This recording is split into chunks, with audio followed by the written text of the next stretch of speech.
Seiring meningkatnya jumlah penduduk di Indonesia, kebutuhan beras nasional selalu mengalami peningkatan.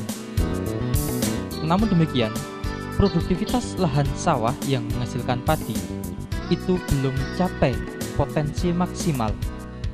Untuk itu, PT Natural Nusantara ingin memberikan alternatif solusi untuk mencapai peningkatan produktivitas secara kuantitas, kualitas, dengan tetap menjaga kelestarian lingkungan. Pada kesempatan kali ini akan kita saksikan bersama tentang teknis budidaya padi.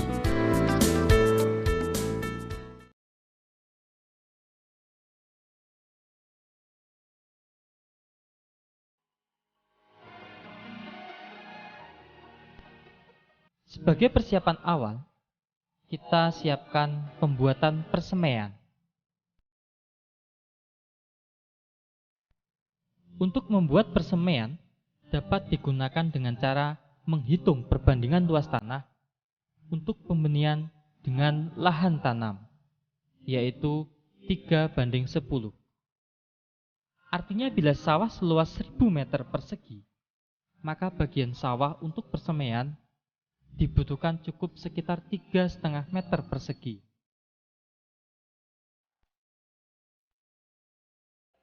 Setelah lahan persemaian jadi, biarkan kurang lebih 1 minggu, baru benih disebarkan. Langkah berikutnya adalah mempersiapkan benih. Siapkan benih sesuai dengan jenis yang dikehendaki.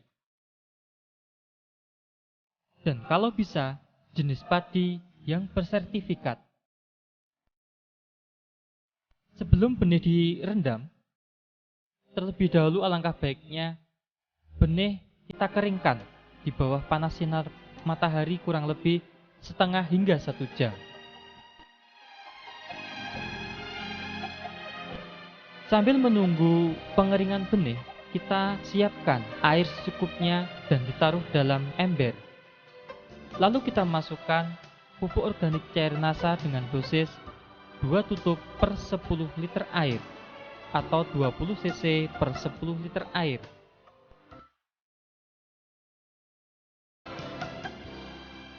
Kemudian masukkan benih yang telah dijemur tadi ke dalam ember atau drum yang telah berisi campuran larutan pupuk organik cair NASA.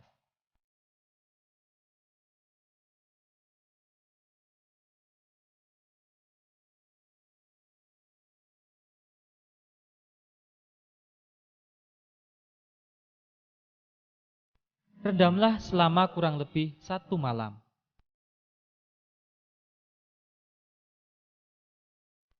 Setelah direndam selama 1 malam, lalu benih ditiriskan dan masukkan ke dalam karung atau bahan lain yang lembab.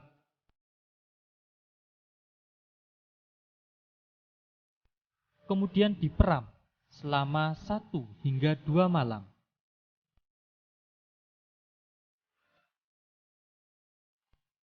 Atau salah satu ciri benih siap disemai adalah sudah berkecambah kurang lebih setengah hingga 1 cm.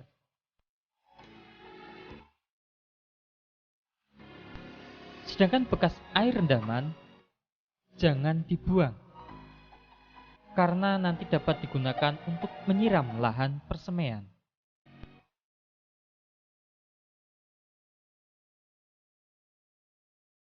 Sebelum benih disebar, lahan persemaian disiram dulu dengan bekas air perendaman benih.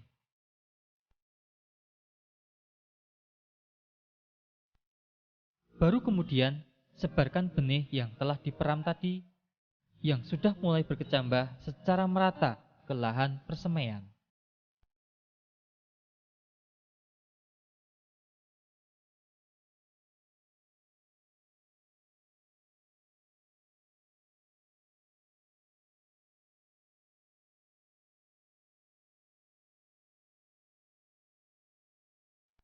Dan akan lebih baik jika benih yang sudah disemai segera ditutup dengan jerami padi atau bahan lain seperti daun kelapa, daun pisang, kurang lebih selama 3 hingga 5 hari.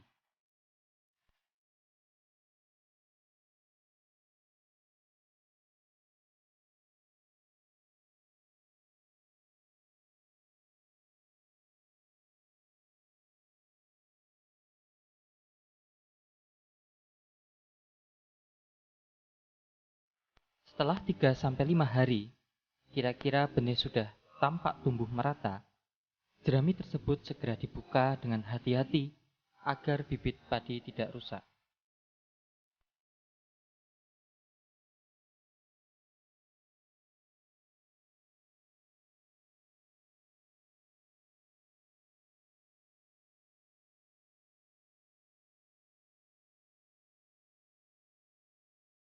Bibit yang sudah tumbuh di persemaian, dalam pemeliharaannya disemprot dengan pupuk organik cair NASA dengan dosis 2 tutup atau 20 cc per tangki pada umur 7 hari dan 14 hari setelah semai.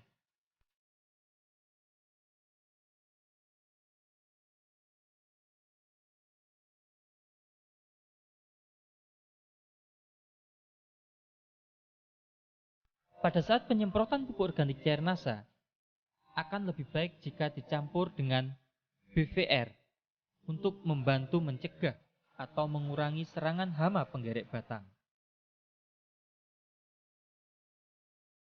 Setelah kita lakukan proses pembibitan, kita juga sekaligus dapat melakukan pengolahan tanah. Prinsip pengolahan tanah adalah pembalikan dan pemecahan bongkah-bongkah tanah sawah agar sirkulasi air dan udara di dalam tanah itu berjalan lebih baik. Pengolahan lahan tahap pertama adalah pembajakan. Pembajakan dapat menggunakan traktor atau dengan cara tradisional yaitu menggunakan cangkul ataupun dengan menggunakan tenaga hewan ternak seperti kerbau dan sapi. Tujuan pembajakan adalah untuk pembalikan tanah sekaligus mengendalikan gulma sehingga tanaman pengganggu dan biji-bijian dari rumput-rumput liar akan terbenam dan terurai. Selanjutnya, diamkan kurang lebih 1 minggu. Setelah waktu 1 minggu, baru dilakukan pemupukan dasar. Pupuk dasar berupa NPK, dolomit, dan juga supernasa dapat diberikan dengan beberapa alternatif waktu. Yang dimaksud adalah NPK, dolomit, dan supernasa sebagai pupuk dasar dapat diberikan pada saat sebelum dilakukan pembajakan pertama, dapat juga diberikan setelah pembajakan pertama, namun dapat juga diberikan pada saat sebelum tanam setelah lahan digaru dan sudah diratakan. Tentang dosis pupuk dapat kita lihat pada penampilan tabel pupuk sebagai berikut. Ada 3 tabel jenis dan dosis pemupukan. Tabel pertama merupakan dosis pupuk dengan potensi hasil panen mencapai 1 hingga 1,2 ton per 1000 meter persegi gabah kering panen. Pada tabel pertama, urea sebanyak 18 kg per 1000 meter persegi. ZA 2 kg per 1000 meter persegi. SP36 12,5 kg per 1000 meter persegi. KCl 10 kg per 1000 meter persegi. Sedangkan dolomit adalah 25 kg per 1000 meter persegi. Tabel kedua yaitu dosis pupuk dengan potensi hasilnya 0,8 hingga 1 ton per 1000 meter persegi gabah kering panen. Pada tabel kedua, dosis urea 7,5 kg per 1000 meter persegi, SP36 14,5 kg per 1000 meter persegi. Sedangkan tabel ketiga, potensi hasilnya mencapai 0,6 hingga 0,8 ton per 1000 meter persegi gabah kering panen. Adapun tabel yang ketiga, dosis urea 6 kg per 1000 meter persegi, SP36 11,5 kg per 1000 meter persegi. Lahan disebari campuran pupuk dasar berupa pupuk makro dan dolomit. Khusus untuk TSP atau SP36 dan dolomit atau kapur pertanian, sebaiknya diberikan semuanya atau 100% sebagai pupuk dasar, artinya tidak untuk pupuk susulan. Kami tegaskan bahwa jenis dan dosis pupuk tersebut merupakan pendekatan atau hanya sekedar untuk referensi atau acuan. Artinya dosis pupuk yang ada dalam tabel tersebut tidak berlaku mutlak atau sama untuk semua tempat atau wilayah. Karena jenis dan dosis pemupukan berhubungan erat dengan jenis atau tipe tanah dan juga iklim di wilayah bersangkutan. Setelah dilakukan penebaran pupuk makro, selanjutnya supernasa yang telah dicampur air disiramkan merata ke permukaan tanah. Adapun beberapa peran pupuk organik padat supernasa terhadap perbaikan lingkungan tanah atau kondisi tanah antara lain: pertama, pupuk organik padat supernasa dapat memberikan tambahan unsur hara atau nutrisi tanaman secara lengkap, yaitu sekitar 60 hingga 90 jenis unsur yang dibutuhkan tanaman. Hal ini mengingat bahan baku supernasa adalah bahan-bahan alami yang mengandung unsur antara 60 hingga 90 jenis. Peran yang kedua adalah pupuk organik padat supernasa dapat melarutkan kembali residu atau sisa-sisa pupuk kimia di dalam tanah sehingga dapat dimanfaatkan kembali oleh tanaman. Peran yang ketiga, pupuk organik padat supernasa dapat memperbaiki struktur dan tekstur tanah sehingga tanah secara bertahap atau berangsur-angsur kembali gembur dan subur. Peran yang keempat, pupuk organik padat supernasa dapat meningkatkan jumlah populasi, keragaman, dan juga aktivitas mikroorganisme di dalam tanah. Dengan adanya peningkatan populasi, keragaman, dan juga aktivitas mikroorganisme di dalam tanah, maka tanah akan menjadi lebih gembur. Peran yang kelima, pupuk organik padat supernasa dapat membantu menstabilkan pH tanah sesuai dengan kebutuhan tanaman. Peran yang keenam, bahwa pupuk organik padat supernasa dapat memberikan tambahan zat perangsang tumbuh alami atau hormon tumbuh alami bagi tanaman berupa hormon alami auksin, giberelin, dan sitokinin.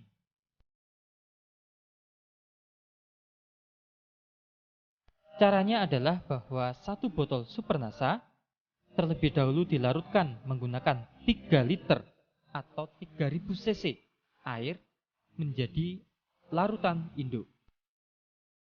Dari larutan induk tersebut, kita ambil 200 hingga 300 cc, kurang lebih 1 gelas biasa. Kemudian kita encerkan dengan 50 liter air. Setelah kita aduk, barulah kita siramkan merata ke permukaan lahan.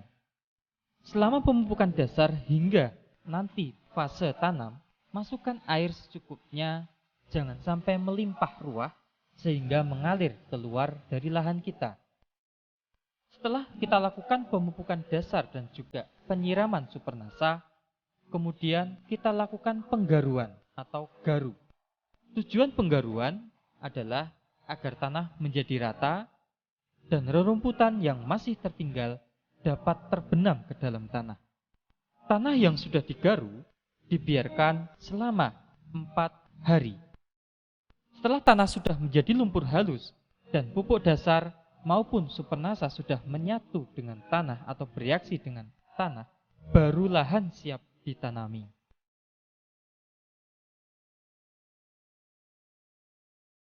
Pada proses penanaman bibit, tahap pertama adalah pencabutan bibit, atau dalam bahasa Jawa kita sebut daud bibit. Perlu kita perhatikan bahwa dalam pencabutan bibit haruslah dilakukan secara hati-hati, supaya tidak banyak akar yang putus. Syarat bibit yang baik untuk dipindahkan ke lahan penanaman adalah tinggi bibit sekitar 25 cm, memiliki 5 hingga 6 helaian daun, batang bawah besar dan keras, bebas hama dan penyakit tanaman, serta jenisnya seragam.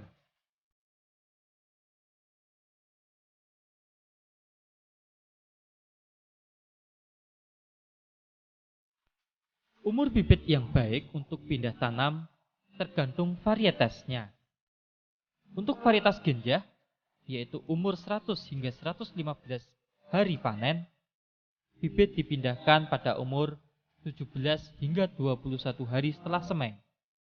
Sedangkan untuk varietas sedang, yaitu kurang lebih 130 hari, bibit dipindah tanamkan setelah berumur 21 hingga 25 hari setelah semai. Sedangkan untuk varietas panjang, yaitu 150 hari, bibit dipindah tanamkan pada umur 30 hingga 40 hari setelah semai. Bila lahan sudah siap ditanami dan bibit di persemaian sudah siap, maka segera dilakukan penanaman.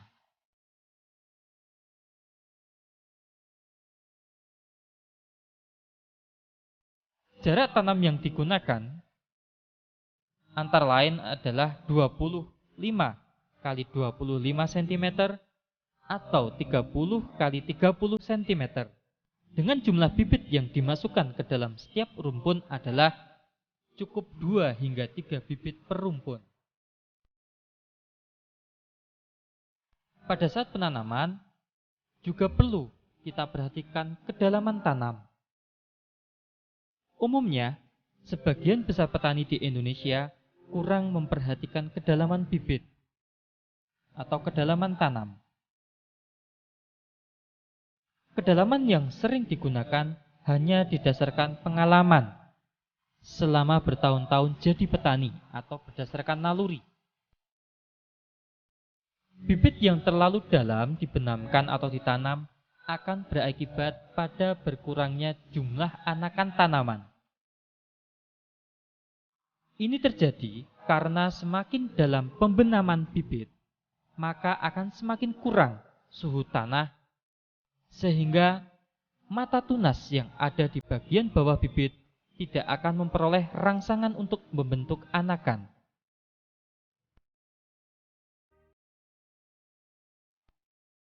Kedalaman bibit yang baik kurang lebih 5 cm dari permukaan tanah. Tetapi karena prakteknya yang sulit, maka sebagai acuan atau sebagai pedoman bahwa bibit dibenamkan sekitar 2 buku atau 2 ruas jari tangan orang dewasa.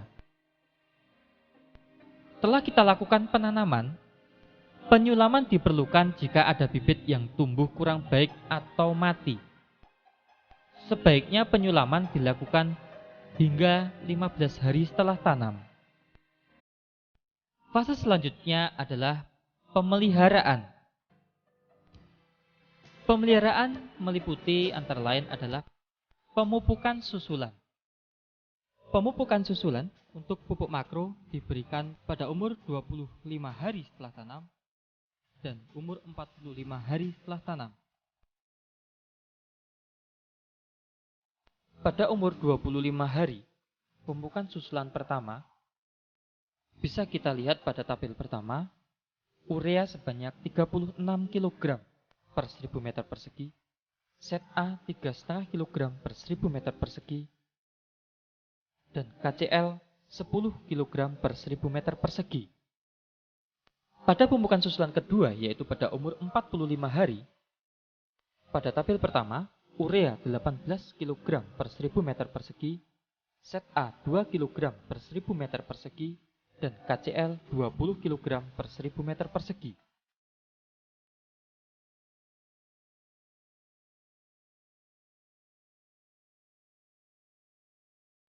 Sedangkan tabel kedua, pada umur 25 hari, pemupukan susulan pertama urea 15 kg per 1000 meter persegi, KCl 5 kg per 1000 meter persegi.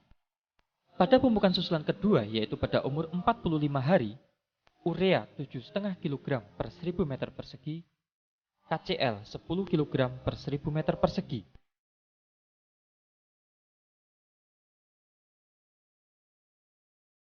Pada tabel ketiga, pada umur 25 hari, pemupukan susulan pertama, urea 10,5 kg per 1000 meter persegi, KCl 4 kg per 1000 meter persegi. Pada pemupukan susulan kedua, yaitu pada umur 45 hari, urea 6 kg per 1000 meter persegi, KCl 7,5 kg per 1000 meter persegi.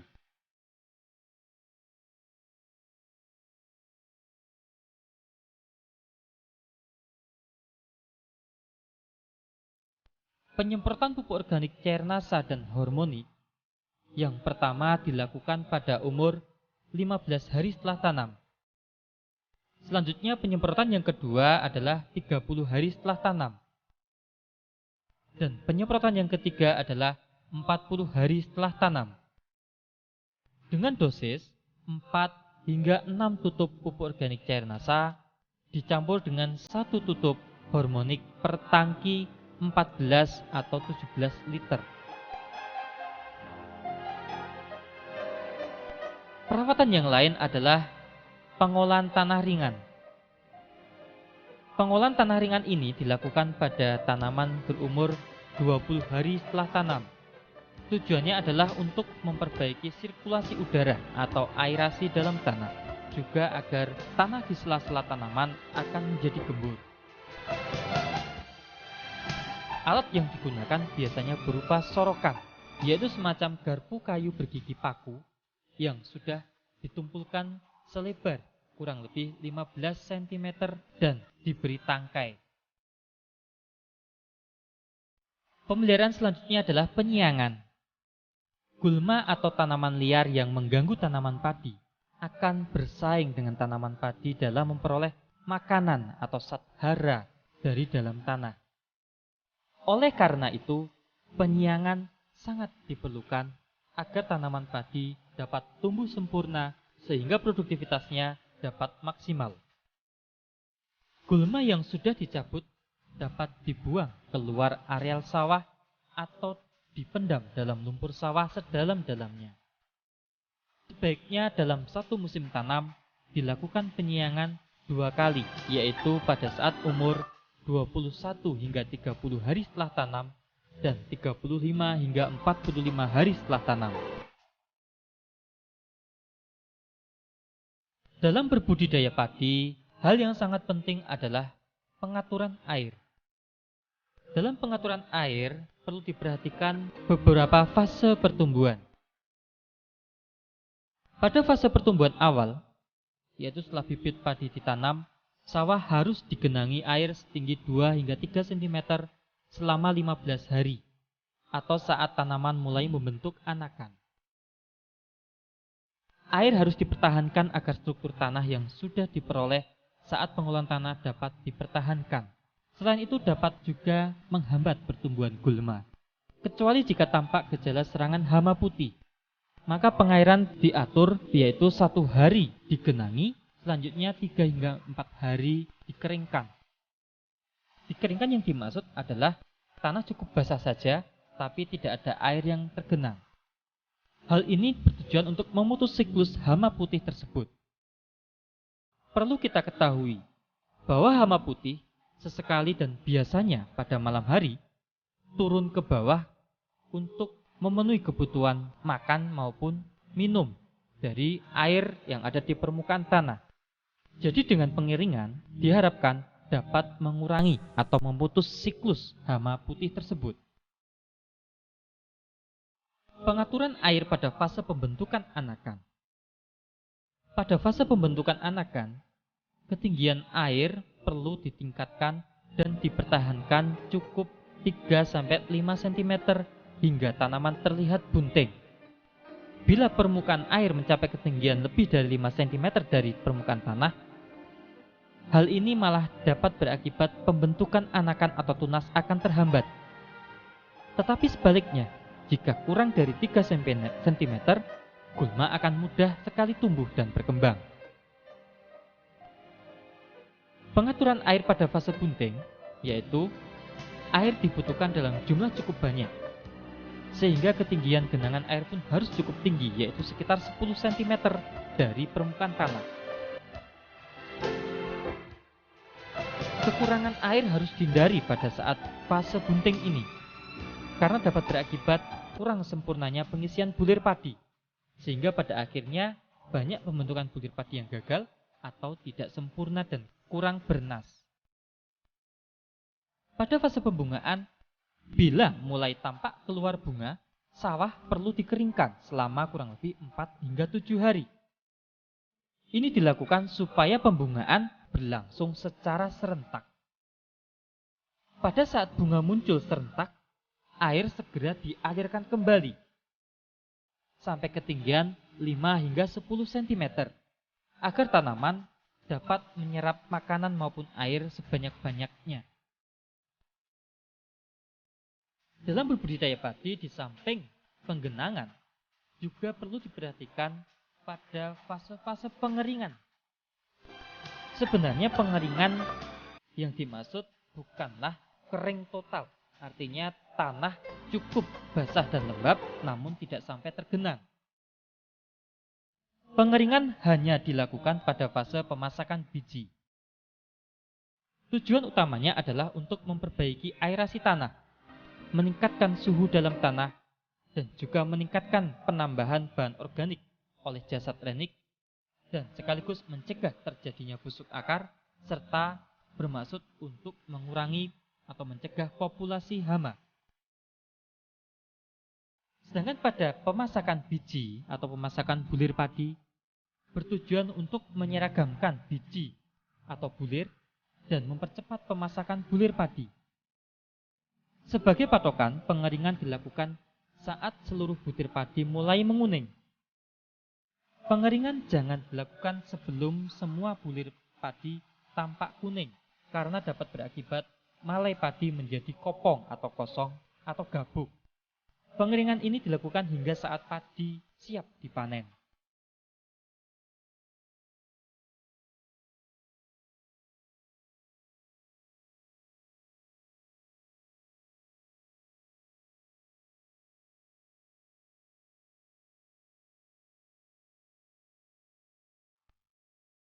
Dalam budidaya tanaman padi, tindakan pencegahan serangan hama dan penyakit tentunya lebih baik daripada tindakan pengobatan.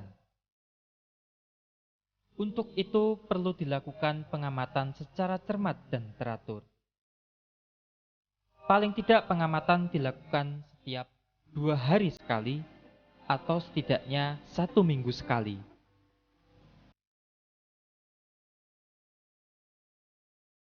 Penggunaan produk-produk pengendali hama dan penyakit dari PT NASA seperti Natural Glio, Natural BVR, Pestona, dan Natural Vitura sebaiknya dilakukan sejak fase pembibitan dan juga pada fase awal pertumbuhan secara bergantian berselang-seling, atau bisa digunakan salah satu produk saja sesuai dengan jenis hama yang berpotensi menyerang.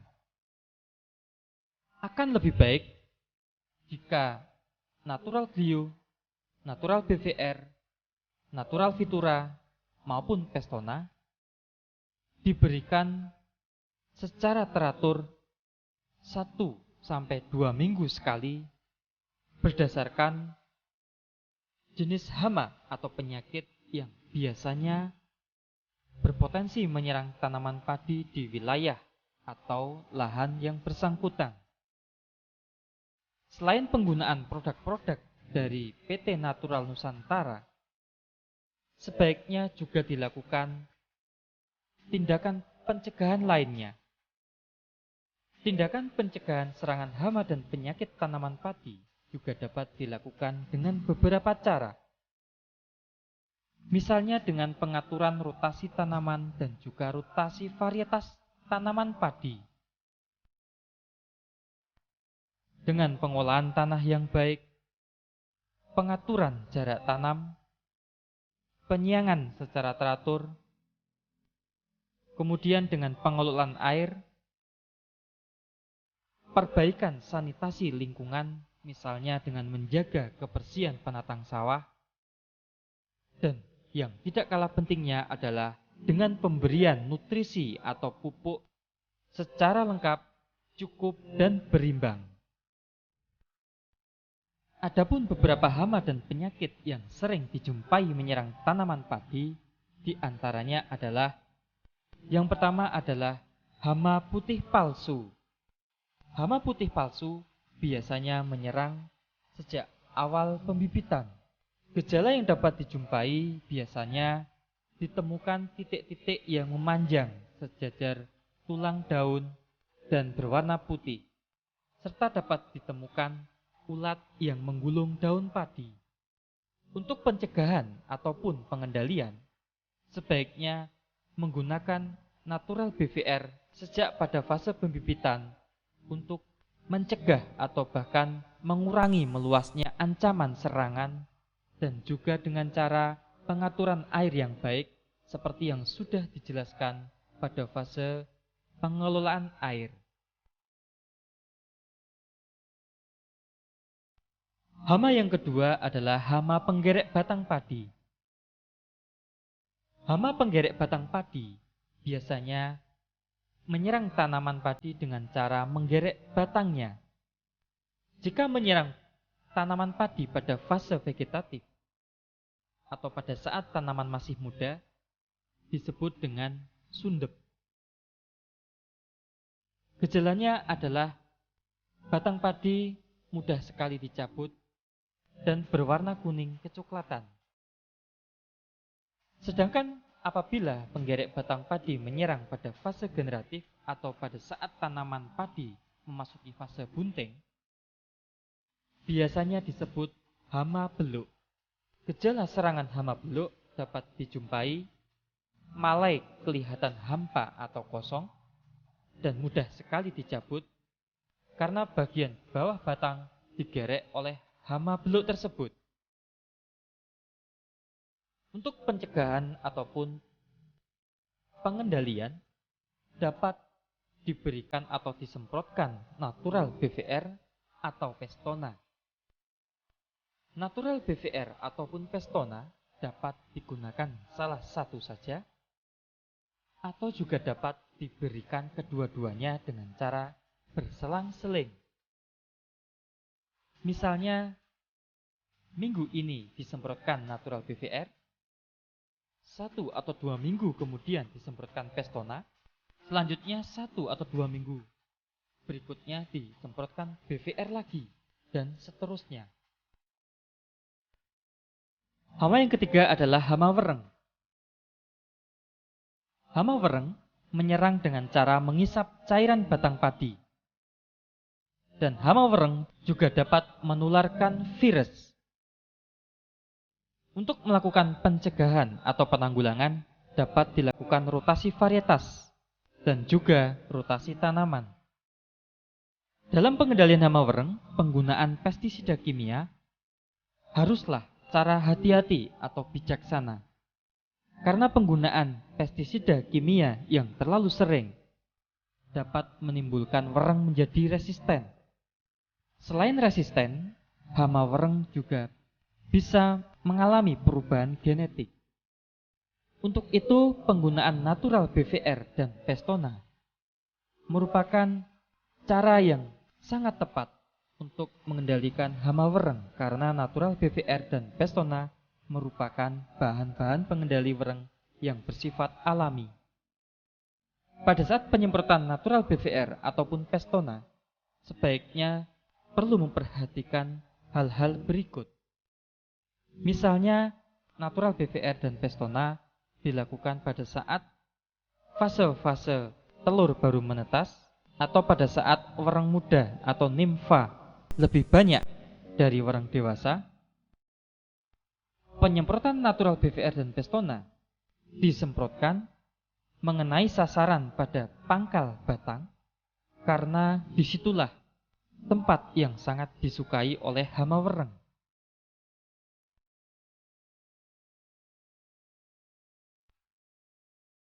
Dari kedua hama, yaitu hama penggerek batang padi maupun hama wereng, sebaiknya pada saat tanaman padi sudah terserang hama penggerek batang maupun wereng, jerami habis panen itu sebaiknya dibakar.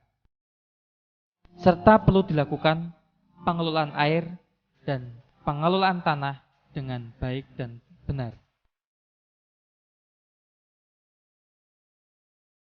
Hama yang keempat adalah hama walang sangit. Hama walang sangit menyerang buah padi yang baru masak susu. Biasanya dijumpai ada bekas isapan dan bulir padi berbintik-bintik hitam.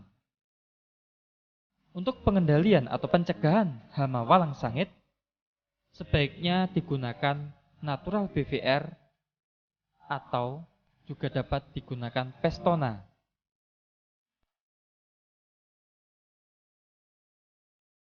Di samping hama-hama tersebut tadi, kita juga perlu mewaspadai adanya ancaman hama lainnya seperti hama tikus maupun hama burung yang biasa menyerang tanaman padi secara tiba-tiba dan sehingga bisa menyebabkan kegagalan panen. Khususnya hama tikus dapat dilakukan penyebaran atau penebaran musuh alami tikus seperti burung hantu, ular, anjing, maupun kucing. Serta dapat juga dilakukan pembersihan pematang sawah atau sanitasi yang baik. Pada saat habis panen sebaiknya dilakukan gropioan atau memburu tikus secara beramai-ramai. Sedangkan untuk hama burung, cara yang sementara bisa dilakukan adalah dengan cara memasang boneka sawah atau boneka yang mirip orang-orangan yang dipasang di tengah-tengah hamparan padi atau di sekeliling pematang sawah.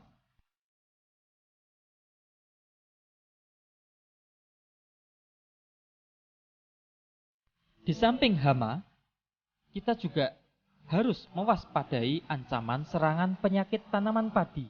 Penyakit-penyakit tanaman padi yang perlu diwaspadai antara lain penyakit yang disebabkan oleh jamur, diantaranya adalah penyakit blas yang disebabkan oleh jamur Pyricularia oryzae, serta juga penyakit yang disebabkan oleh jamur Fusarium. Di samping itu yang juga perlu diperhatikan adanya ancaman penyakit yang disebabkan oleh bakteri Xanthomonas campestris, seperti penyakit kresek atau kresek atau penyakit hawar daun.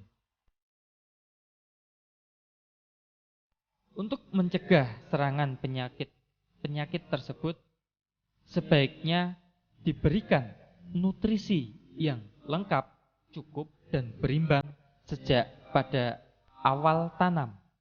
Di samping itu, harus diberikan pencegahan dengan pemberian natural glio pada saat sebelum tanam. Harus diwaspadai juga adanya ancaman penyakit tungro yang sudah terbukti sangat membahayakan pada tanaman padi. Penyakit tungro disebabkan oleh virus yang ditularkan oleh wereng hijau. Di samping penyakit tungro juga perlu diwaspadai penyakit kerdil yang disebabkan juga oleh virus, namun hama perantaranya berupa wereng coklat. Hal yang sangat penting dilakukan adalah melakukan rotasi tanaman atau rotasi varietas, pemberian nutrisi yang lengkap, cukup, dan berimbang, serta sistem tanam serempak, Dan yang terpenting mengendalikan vektornya atau hama perantara, yaitu dengan pemberian natural BVR atau Vestona yang dapat diberikan salah satu saja atau kedua-duanya secara berselang-seling 1 atau 2 minggu sekali.